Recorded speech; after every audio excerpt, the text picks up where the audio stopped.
Hello and welcome to the stream. We're here in the DC3 and we're going to be flying along the southern UK. It's a live time, live weather, live stream. It is what it is. Currently 10 past 10 on a Sunday morning here, the 11th of December 2022. We're on the runway here at some little out the way gliding club. I think it was so called the Dover Gliding Club. And I'm just going to set my altimeters to local. See if it's got our position overlaid. Oh, I need to sign in. I don't want to do that on the live stream. Okay, never mind. I will just go for it. We'll cheat, hit B, and let's go. RPMs to full. Stand on the brakes. Wind them up. And release. Yeah, and so just going to be a chilled out flight, nothing in particular. I'm just going to add a little notch of flaps. One notch will do, I think. Right rudder when the nose comes up. And away we go. Stand on the brakes and wheels in. Not sure if you have to do that on this one, but it is pretty much standard practice on the props.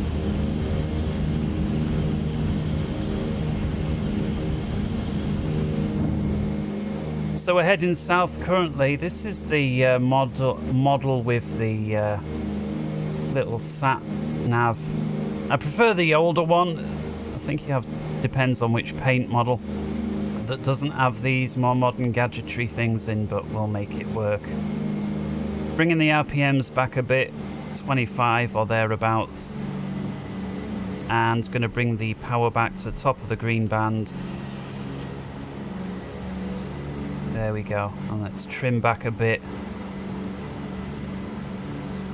That'll do. And enjoy the ride. Imagine flying one of these over Germany in the war.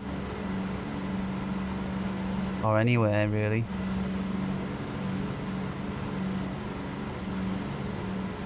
Graphics are maxed out, but we are in an area that's, well, we're below 1,000 feet, aren't we?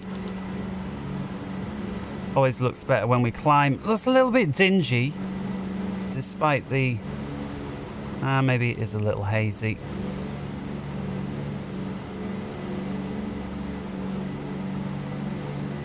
Interesting sort of a building there.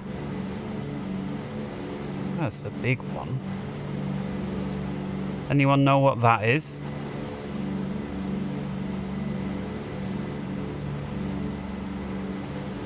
Alright, so here we are, southern UK, and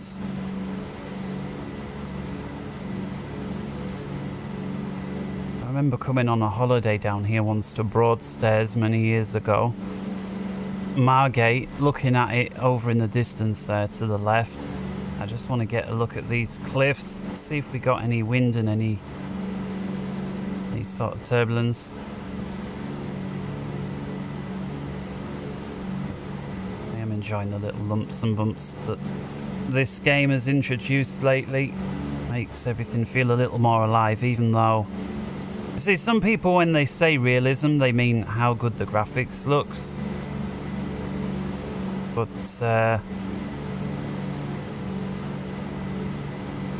now, I mean, how well does it fly? I like the little scratches there on the windows. View on the prop there. Not often you can see the engine from the cockpit on a plane.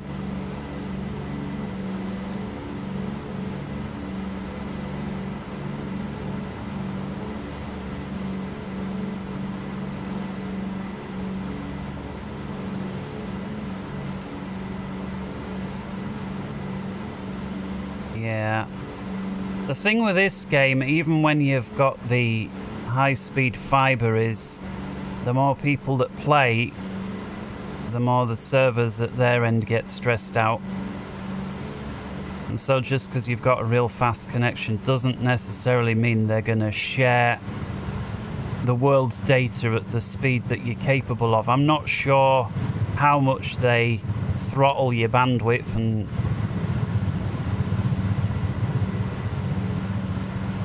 it seems to be all right.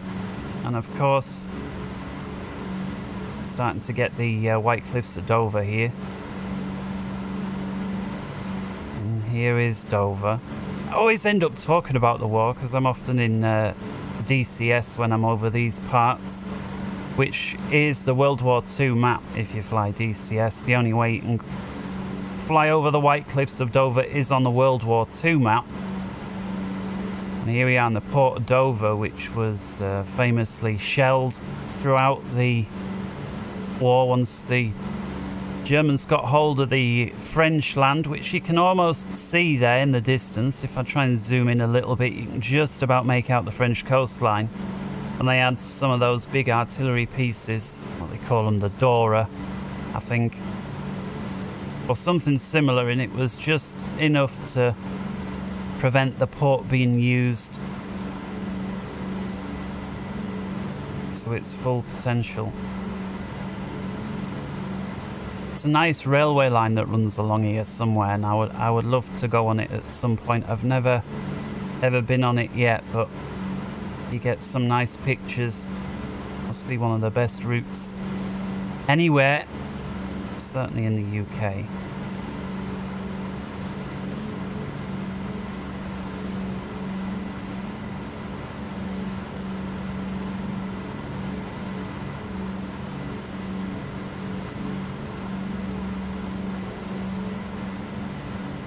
To about 2,000 feet. This is sort of where Flight Sim looks the best, in it. 2,000, 3,000 feet. Looks absolutely stunning. And plays really nice as well. I mean, I'm not on 4K at the minute. I'm in 2K, so 2560 by 1440. I'm also streaming at the same. And even with Track IR, it's really smooth. Sometimes Track IR, and they seem to have sorted it out, but it used to be when you turned your head it was slightly choppy, but if you used the keyboard command to do the same action, i.e. turn your head, it was smooth. And I don't know what that was all about, but it seems like to some extent they've sorted it out.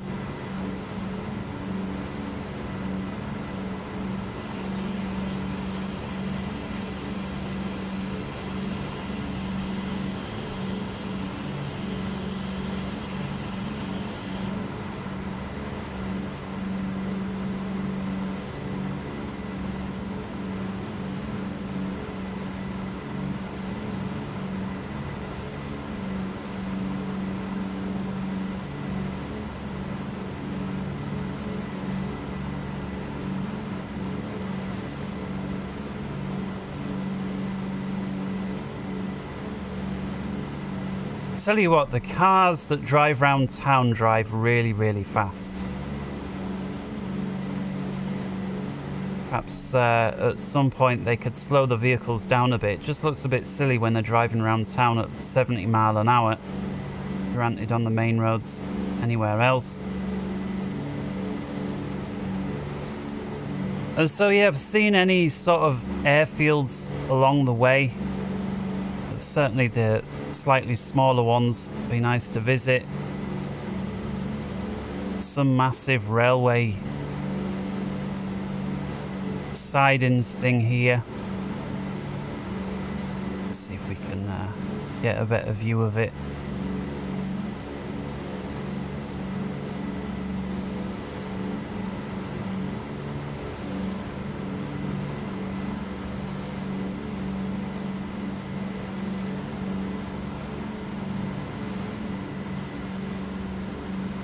Yeah, so there's a big tunnel there, what looks like. Wonder if this is the Euro tunnel.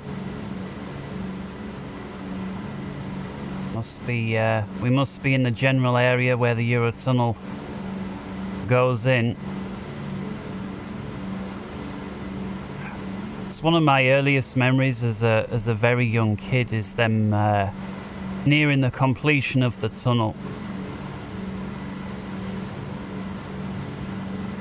Been through it a few times.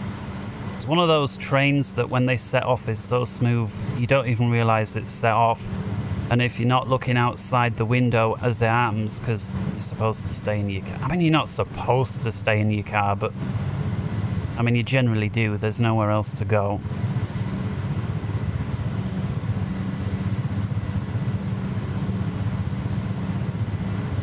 And so is this can't be this, or is this the station already, or is this just a sidings? I can't really tell.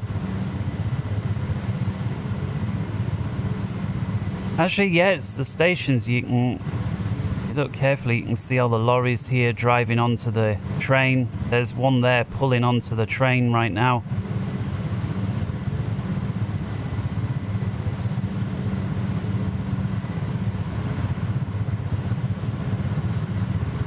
Which is an experience in itself, right? Driving onto a train in your car. Not that I did, but I was only little at the time.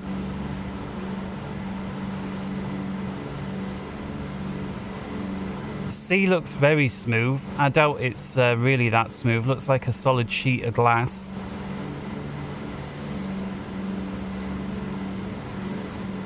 But when you look out like that, you just think, man, how have games come on?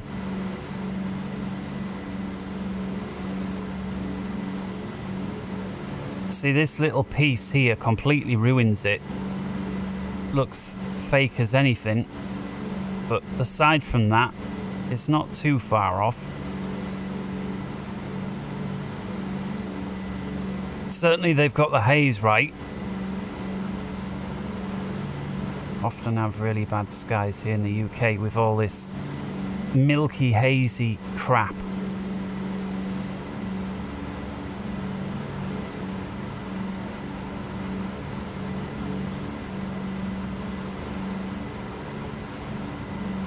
Yeah, the colour of the terrain looks really sort of grey and washed out, and this is actually really accurate. When I fly my drone at this time of year, this is kind of what you see. This grey, brown, green washed outness, and it don't make for the best pictures. And it looks like there's a runway up front, and so I think that's going to be our first stop. Let's have a little look on here. Range. If we increase that, we can get a little idea. So there's Dover, where we set off from.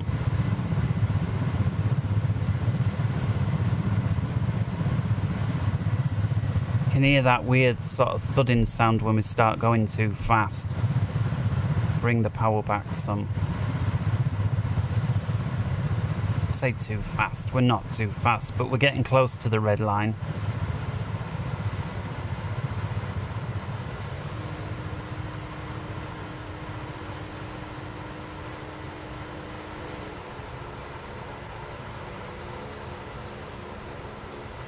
Golf course here. Also looking pretty brown.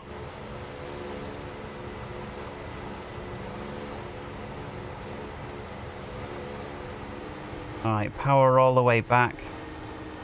Max RPM.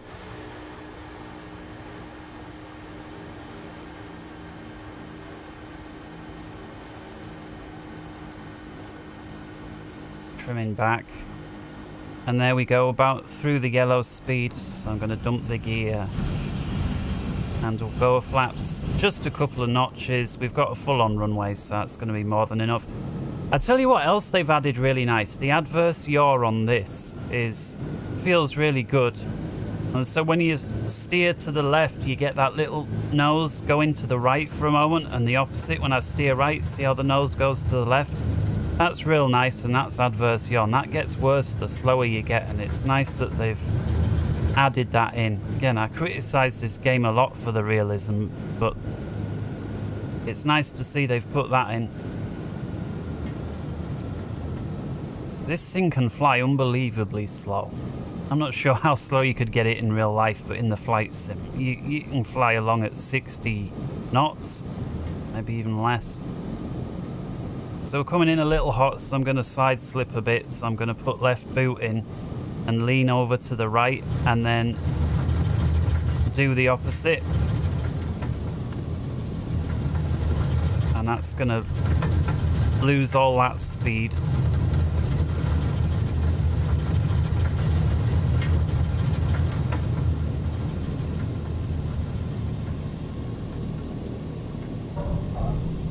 There we go. Bit of a crosswind.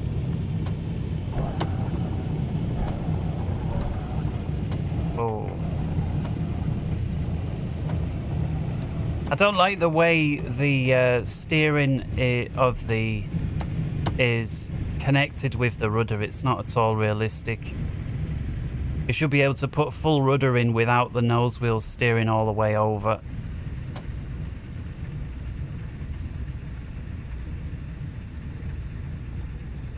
Alright, here we go. Flaps in. Often on props you raise flaps immediately after landing because the if you have them hanging down and you run the propellers up, you risk throwing stones into the flaps, which of course is damaging. I'm not sure if the flaps are in the slipstream on this, but either way.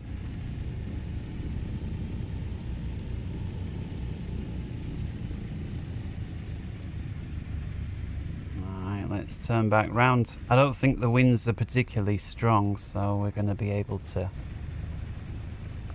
We'll just use this end of the runway.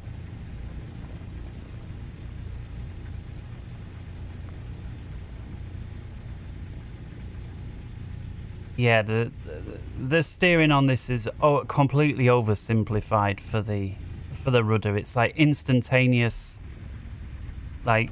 You know, I know some people don't like when you say their favourite game, but I mean, look at this. That's just not how it happens. I'd be surprised if that tail wheel has any ability to steer and you need to use differential braking to get it to steer. I'd be really surprised if moving the rudder made it steer like we just seen. Alright, let's power up.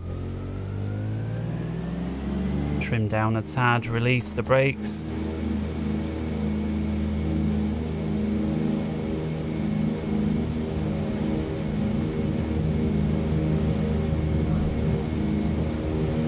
Right rudder, we're already up. Stand on the brakes, wheels in.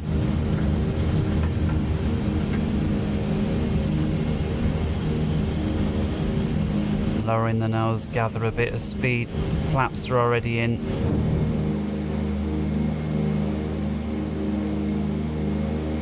Take a little look at fuel. Passenger wise, the weight, I've got the default, which I think is just assuming that you've got one adult sat on every seat. Unfortunately, we can't go back there. I don't think they've simulated anything behind this curtain here.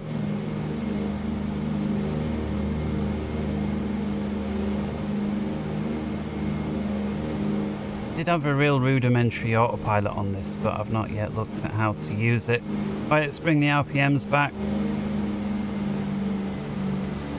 About 25, and bring the power back to the top of the green band. Out there, I think it's going to get us plenty of speed. Now, this is a weird looking piece of terrain. What's this? Just looks like a big boggy marshland that it's got a couple of buildings on it.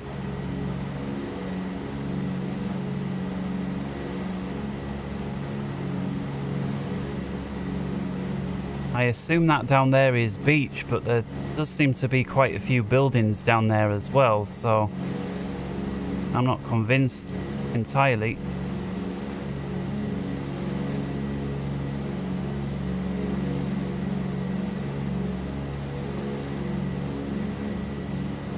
Not sure what it is. It's quite a big area though.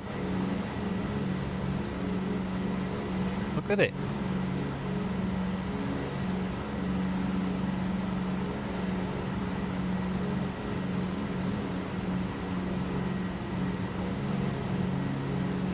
these weird, what looks like hundreds of little tracks all across it. No idea.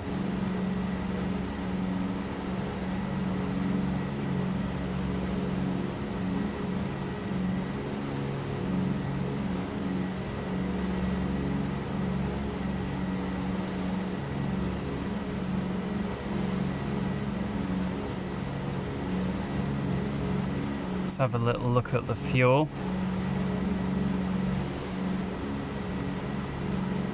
So we've got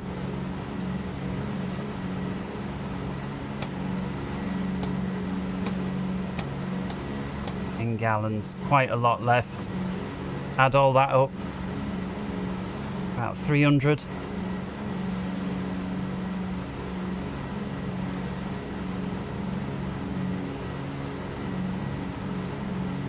So I'm gonna see if I can climb a little bit, put a bit more power on.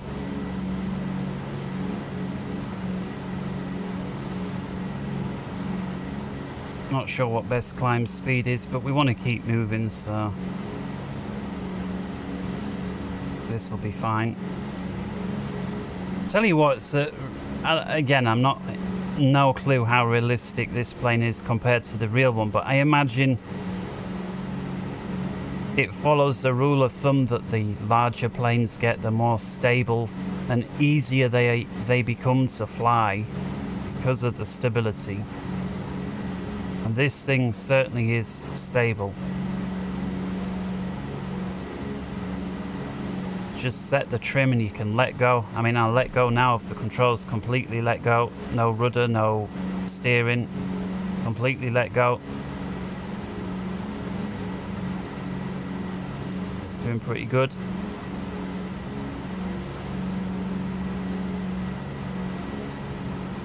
Correcting back now. Continue climbing, just passing 4,300.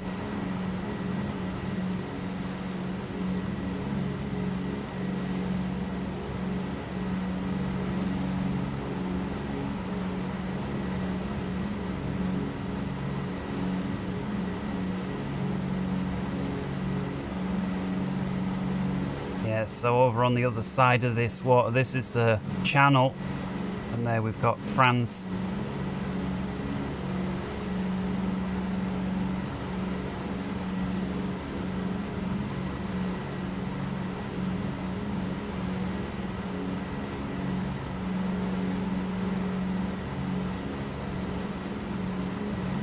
Speaking of drones, they've really clamped down on the laws of that over the years here in the UK. It used to be you could just go up and fly and that was the end of it, and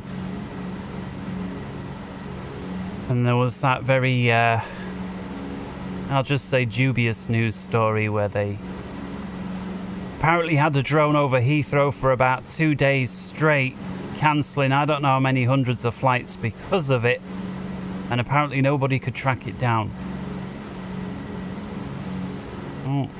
If you find a drone that's got a battery that lasts 2 days, please do share it with me. And if you think they had a drone that kept going out to the airport, going back, recharging, going out, coming back, could they really not find it?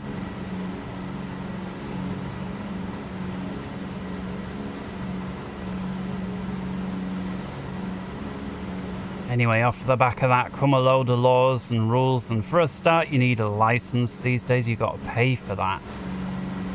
You got to sit a test, which I've done, which is completely pointless because the test asks you a bunch of questions. Doesn't matter how many you get wrong. If you get them wrong, you just got to redo the test with the same questions and keep doing it and doing it and doing it until you get, and I forgot what the pass mark was. It wasn't exactly high either. It might have been 70% or something. I think what they're trying to get you to do is get you out of saying, oh, I didn't know, because, well, you've passed the test that said that you did. I guess you could get the questions wrong on the very specific rules that... Anyway, let's leave that there. But it's ridiculous. You can't fly within... I think it's now up to 100... It's either 100 or 150 meters from any building. You have to be at least 50 meters away from all people that are not involved. And so if you add those two things together, you've basically covered the entire country. And you're sort of, you know, you want to go flying out over the sea. That seems to be about it, or in the middle of the countryside, in the middle of nowhere. I mean, don't get me wrong, I'm all against people flying drones and invading privacy and all the rest of it. I mean, you don't want that. But all these nice cinematic shots you see of cities and all the rest of it, I mean, all of that, if you stick to the rules, is a thing of the past. Unless you get very special permission, and for that, you know, is a whole nother ball game again.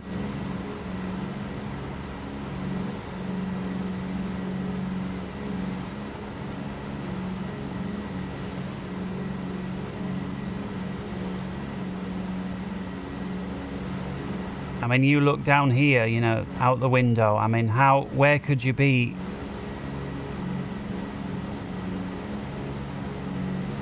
Legally, right? Almost everywhere you look is a building, or there's a building within 150 yards, almost everywhere. Unless you fly over there. And looking how the game's looking today, it's getting to the point, I'm sure we'll be there in 2 or 3 years, where you will not be able to tell the difference between, was this taken from a drone or was it just somebody screenshotting a flight sim game? And it's not far off.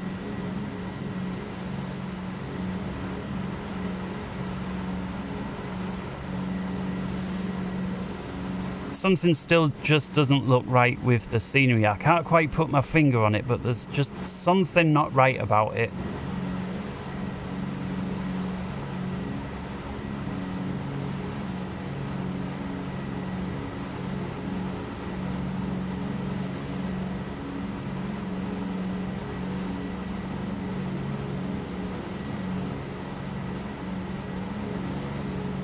And I know people often like to artificially deepen the colours for videos to make it, you know, look a lot more vivid, which does look nice, but it's just not realistic, isn't that? It might look really nice, but you know, if you look out a plane window, you don't see this highly vivid, oversaturated postcard look. You see them more washed out like this, but even though it's washed out, there's still something not right about it. I just can't quite put my finger on it.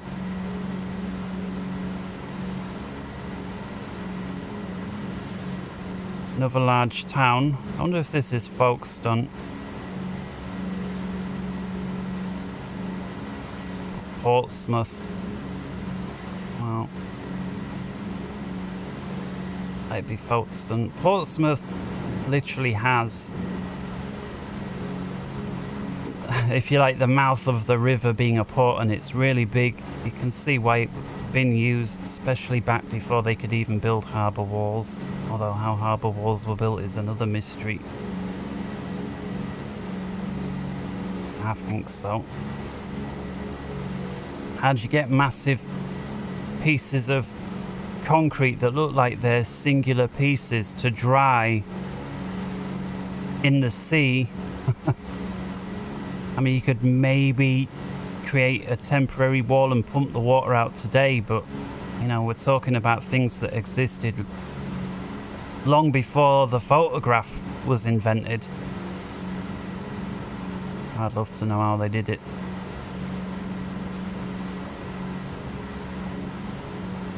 Somebody said they used fast drying cement. Okay. But how did they get it to dry when it's literally in water?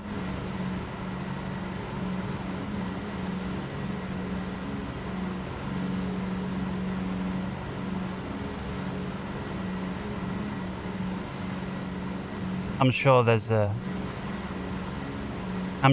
an official explanation somewhere for it. But no doubt somebody will type in and copy and paste back at some point.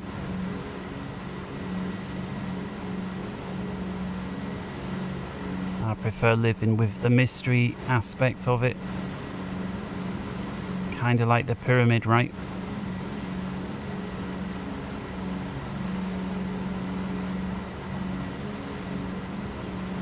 Do you know what the answer to the pyramid is?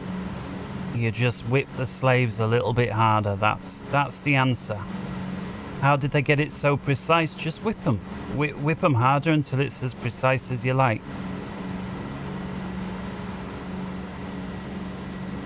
Of course.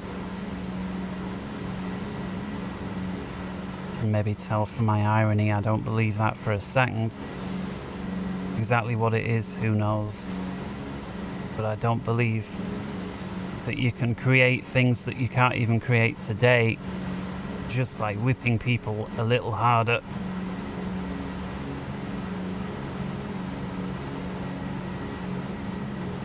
But we're really getting some height now.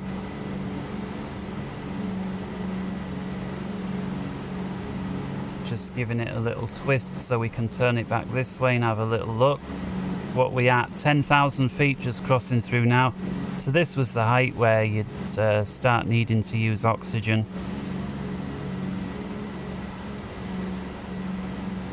Certainly if you're not used to it.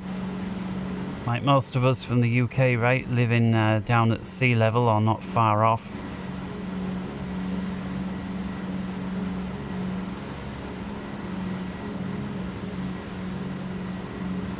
Highest airport we have is Leeds Bradford. And that's what, 400 or 500 feet, something like that. Not high at all.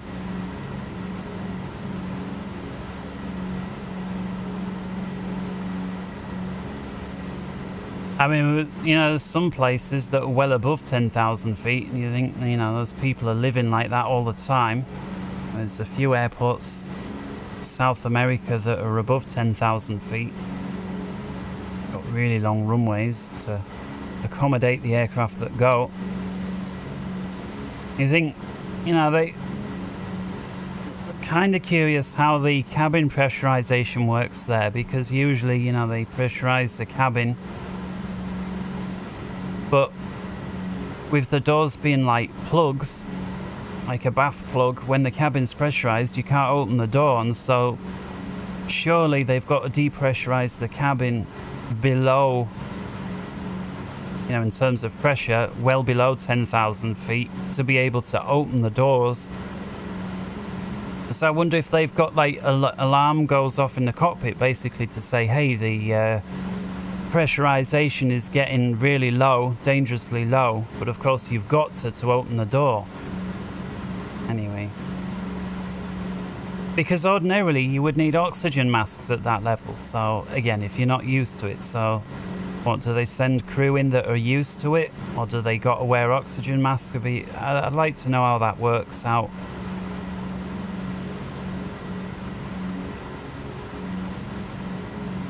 People not used to it. I don't know if you've ever seen people go in those oxygen deprivation chambers, you know, when they're training to become like fighter pilots and whatnot. And they start being unable to do the most simple of tasks, you know, spelling their own name, you know, 5 at 5 simple sums, and they start laughing. And eventually, you know, they'd fall asleep, right?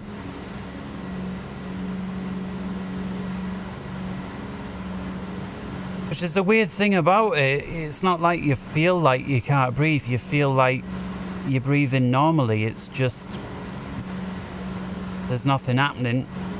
That's what makes it so dangerous. That flight, that Helios flight. Remember that, the 737, where the cabin didn't pressurize and everybody just fell asleep, and the plane went on autopilot all the way to the destination and then just started circling. until it ran out of fuel, escorted by fighter jets. You know, they could see through the windows everybody was asleep. With the one steward who had an oxygen mask on, who'd figured out what was going on, but of course he couldn't break the cockpit door down,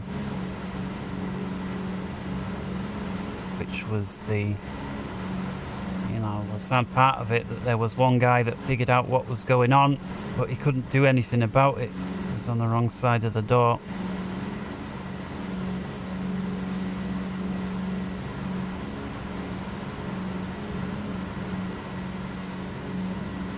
How freaky that must have been. Surrounded with people who are fast asleep, who you can't wake up because they're unconscious. And that includes the pilots on the other side of what is basically a safe.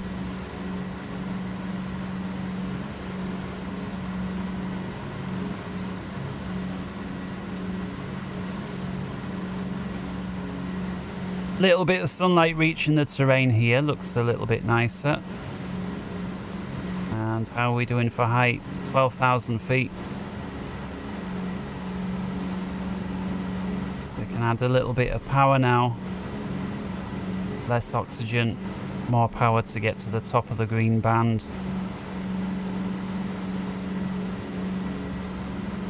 And where are we now?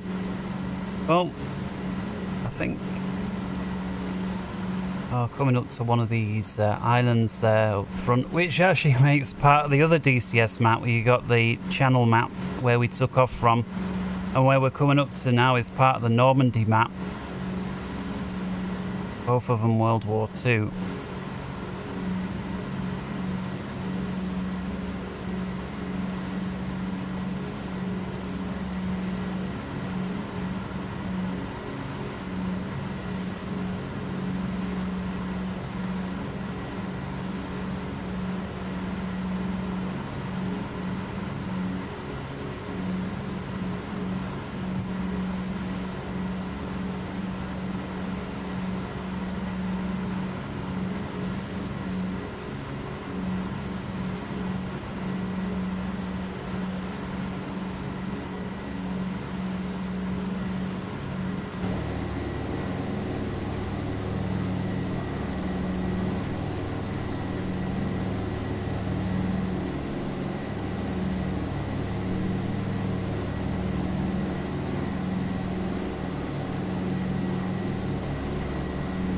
Apparently over 10,000 of these were built.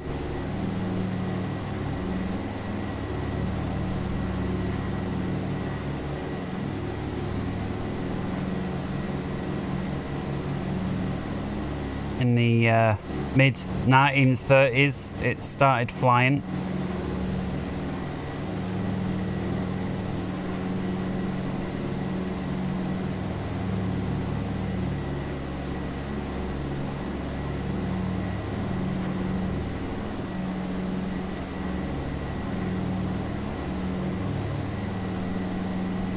And if you look at the shape of the wing, you can really tell, flat bottom, curved top, just a classic, real classic wing shape.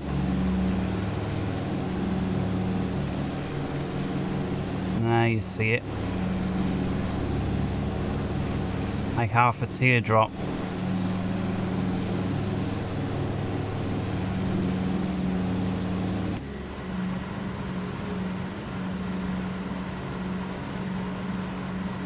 I was going to, I've been just so tired lately, not feeling right, but when I next feel a bit more like it, I'm going to do a video on principles of flight.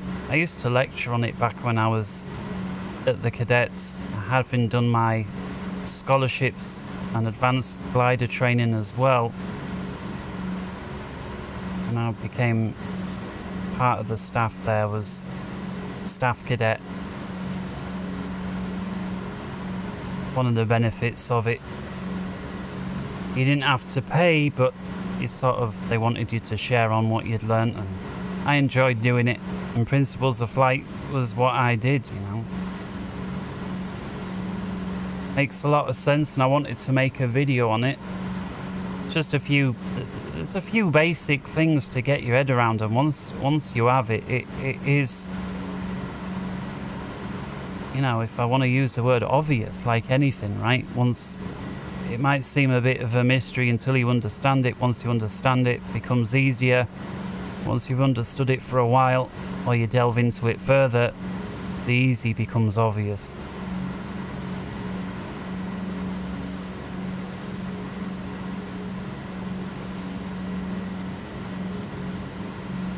And so that's where we come from, right on the, in fact, I think ways off in the distance. I put my wingtip on it right about there. You can just about make out the White Cliffs of Dover, right there.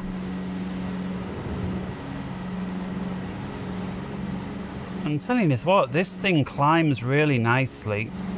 It doesn't seem to be running out of steam, at least not yet. I pulled back a bit far, so I'm putting power up. Right, that's now full power, and we're quite a ways off the top of the green band. I'm just going to increase engine RPM a little bit. That's doing nothing for the manifold pressure, which is kind of weird. So either way, we'll keep them in green.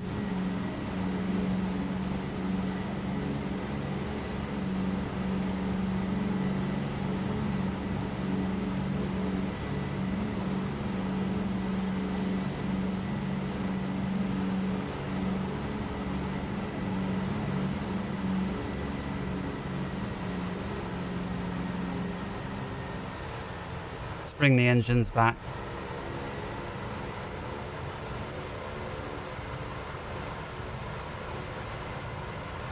Yeah, it's this weird thing on this. Yeah, so the engine's been over the wings. Let's have a look. As soon as you add power, because the airflow is getting blown immediately over the wings behind the engines, you immediately get extra lift when you add power, and the opposite happens when you knock power off. You immediately lose a bunch of lift. So if I try and trim, I'm just going to bring the engines back and I'm going to trim it out. There we go. So we're about trimmed. So watch the controls. I'm not going to touch the controls. I'm just going to add full power now. And look at the nose come up, even though I haven't touched the controls. And so now if I chop the power, opposite happens. So again, it's just nice that they've simulated stuff like that.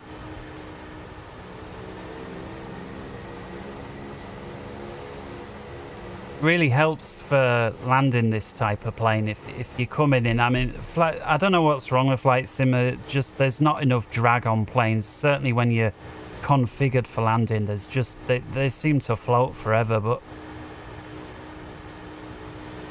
when you've got more drag in real life, you know, you can come in using a power, and then you can just bring power back when you're in the flare.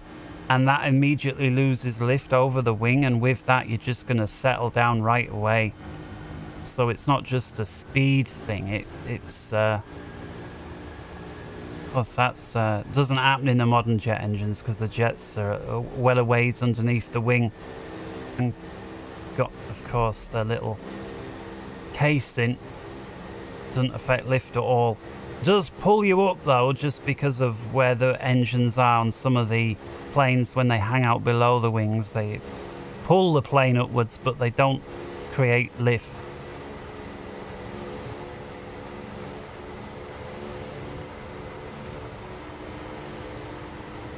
Right, shutting the engines off, max RPM.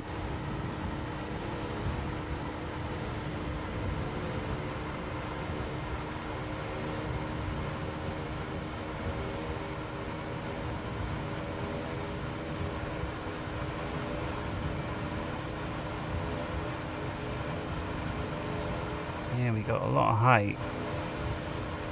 Let's see if we can find another runway visually, and if not, I'll use the VFR map.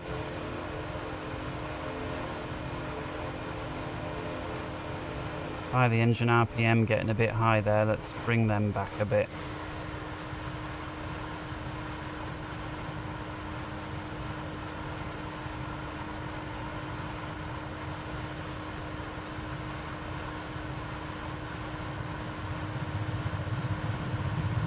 There we hear that sound.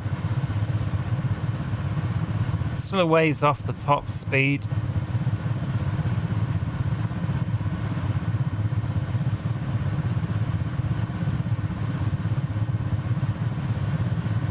There we are, we're right about there now.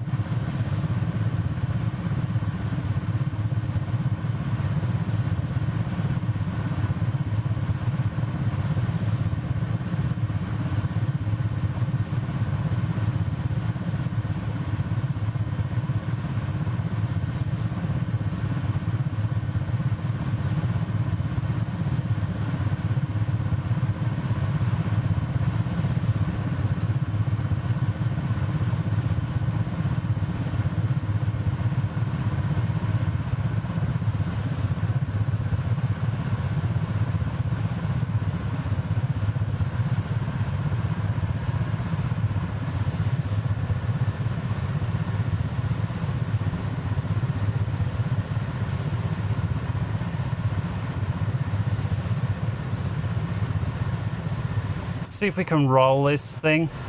It's really wide wingspan, probably not recommended, but let's try it regardless. Oh no, it's going to take all day. Oh, I'm going for it.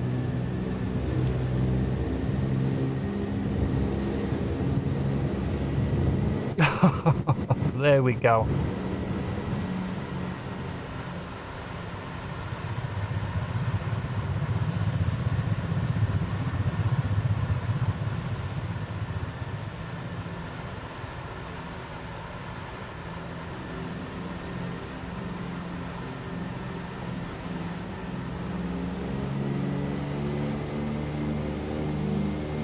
Let's go for a wing over.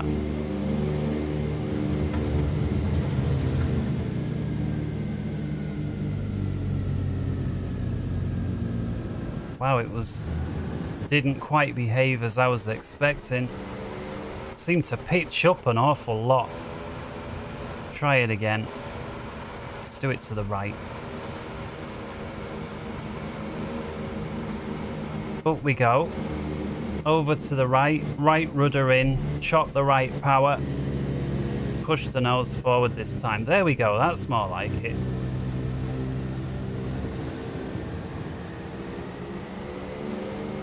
As long as you don't pull too hard on the controls, you're not adding any excessive G-force. Perfectly, well, yeah, structurally safe. Let's use that qualifier. It's safe structurally.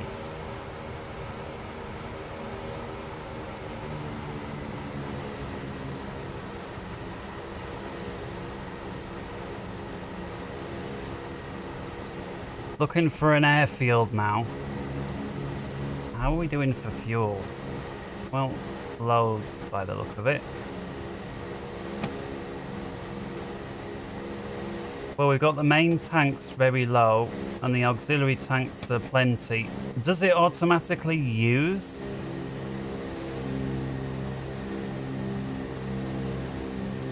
One tank after the other? I don't know. Better safe than sorry.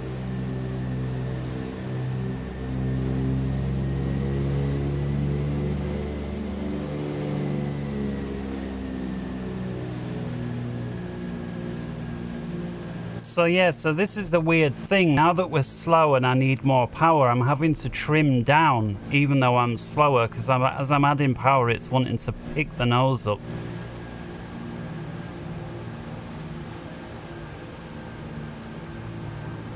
Got quite a lot of power on, just lowered the RPM. There we go, top of the green band, 2,000 revs. What's that doing to the speed? Well, we're accelerating.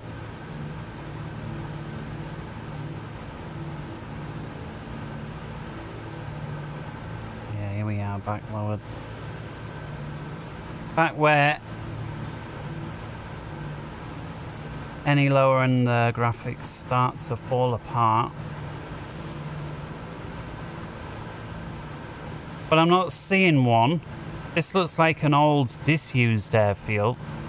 So many of these in the UK. Don't know if they exist as many elsewhere, but in the UK, of course, we were absolutely littered with airfields in the war. And then, you know, within a few years after it, I don't know exactly how many were shut, but it wouldn't surprise me to find at least half of them had shut within a few years after the war. And then so many more since then.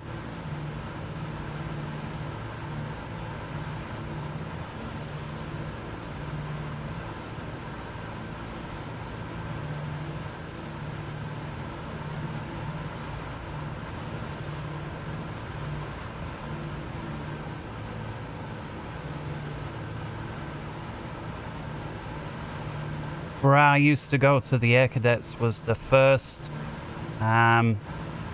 woman who was in the Air Force. You know, they had started off not as the RAF, but as the Women's Auxiliary Air Force. But it was, you know, they joined together at some point, and now it's just RAF, whether you're a man or a woman. But back then, the women were known as the WAF, but they were still on the payroll. They were still part of the RAF. Just, you know, politics and how things were back then went by a different title. And the first one to be killed in the line of duty happened at the airbase where I used to be at, where it got bombed in the war. And she's said to haunt the place. And I remember being there, and looks like there's actually an airfield right in front of us. So when I was there and it was still an active RAF base, of course you had your military police, right? The RAF police that would secure the base, you know, sit on the gate and do their patrols and all the rest of it. And back when the IRA was doing its thing, that was taken very seriously.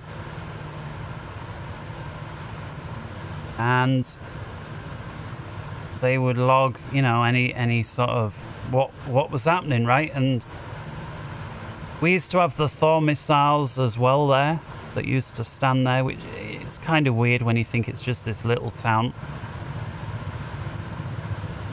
where I used to grow up there. And they started following this female character this time, and they went down into what was already at that time a disused part of the airfields, this which was where the bunkers were. And they knew that, you know, the police knew, well, it's all locked up down there, so we've got her now, they're thinking. And they get down there expecting to find this woman, and of course they don't find anybody. There's nobody there at all. But because they were called out and pursued it, it went into the log, you know, that they pursued this woman down into the bunkers there. And when they got there, she was not to be found.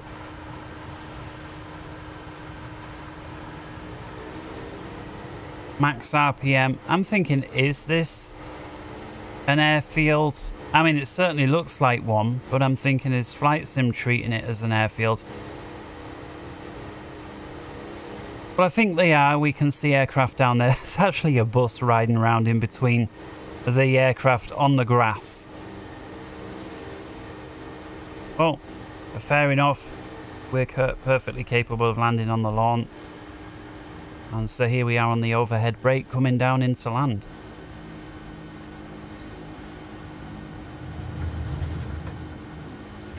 Let's pull the nose up so we can slow down. Let's get the gear.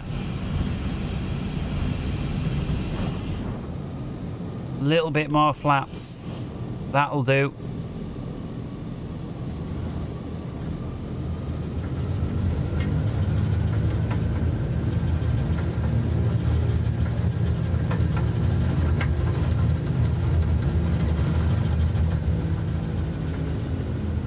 Runway in sight.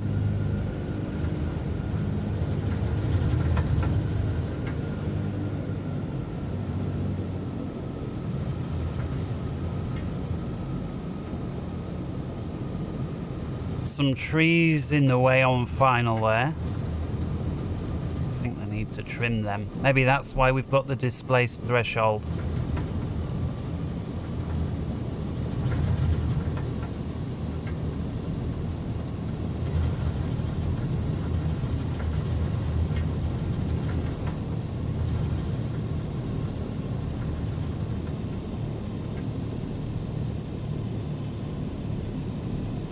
Oh my goodness, does she like to float on this game?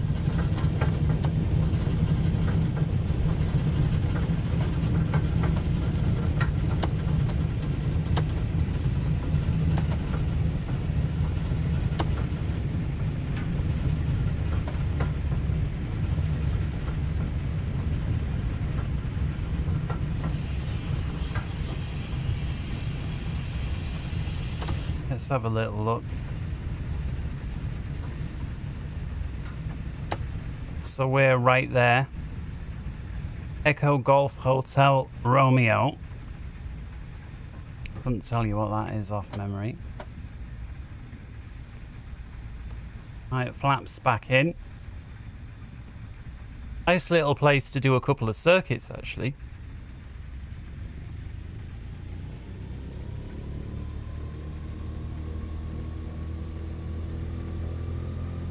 Splitting the throttles a bit to get round this turn.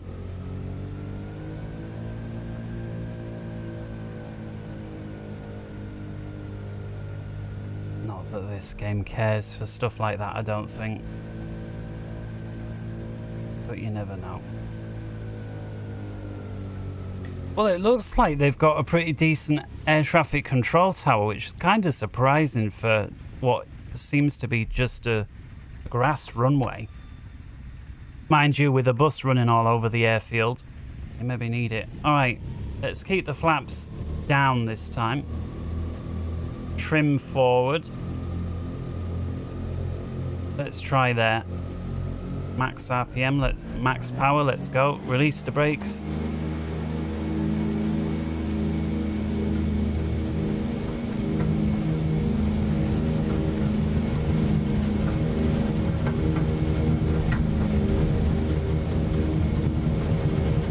That feels better. There we go.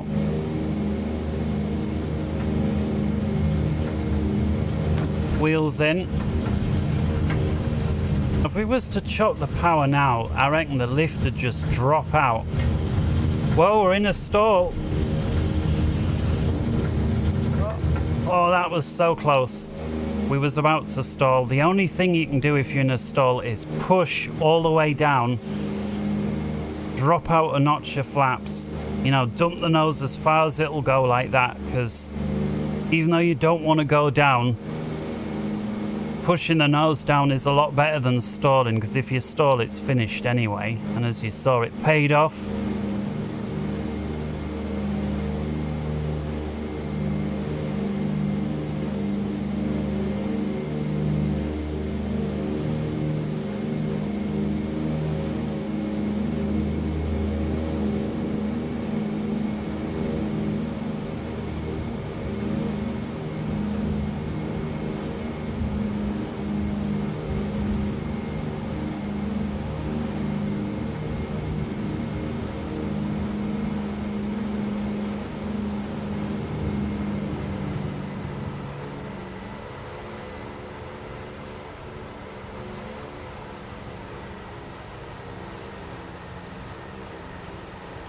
So it's some sort of off-road track here. And what looks like more little planes in that field. Unless it was some dude that fell short of the runway and was in some farmer's field, but it certainly looked like there was a plane there.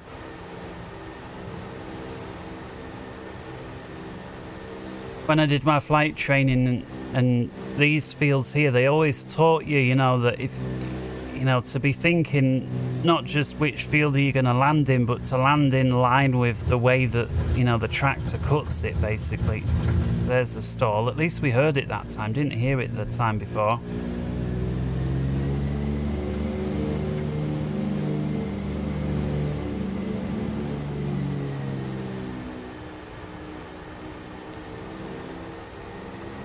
I mean, I do wonder what these guys just driving around in these vans are doing, because they just seem to just mill about aimlessly.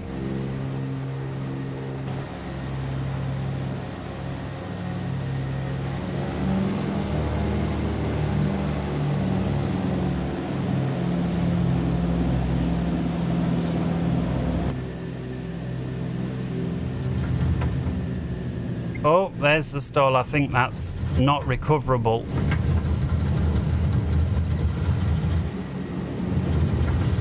Oh my goodness. Yeah. There's my criticism on Flight Sim. Somehow, despite being completely in a terrible position, about 200 or 300 feet above the ground in a complete stall, nose down, 90 degrees, wings off level, we were still able to recover it.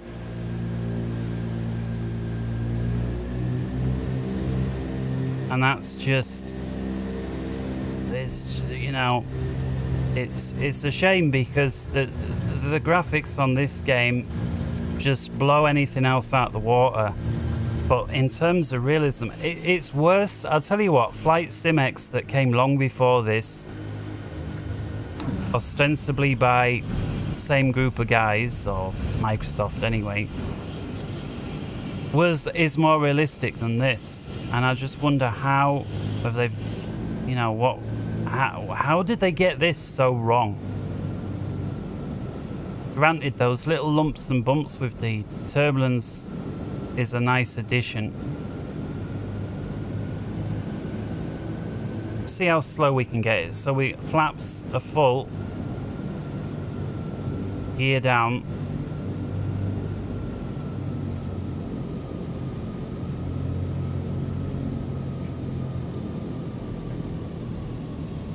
And look how long it's taking the airspeed to bleed off. Look at it. Full power.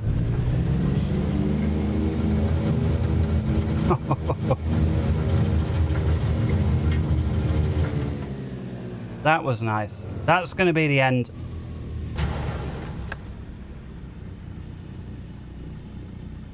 It's you know, I mean, what just happened there at the very end, that was realistic in that you added power, that added lift, that pulled the nose up.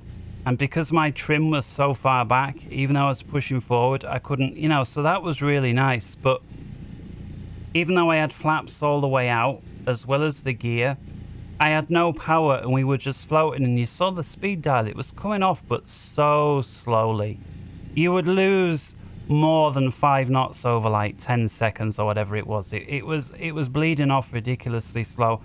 I know some module makers for Flight Sim, they try and get around it by adding their own little quirky code in to basically try and force there to be more realism than there is in the game, but it just gives you an idea of it. And so that's going to be the end of it. I enjoyed it. Oh wow, we have actually lost an engine as well. All right, until next time, take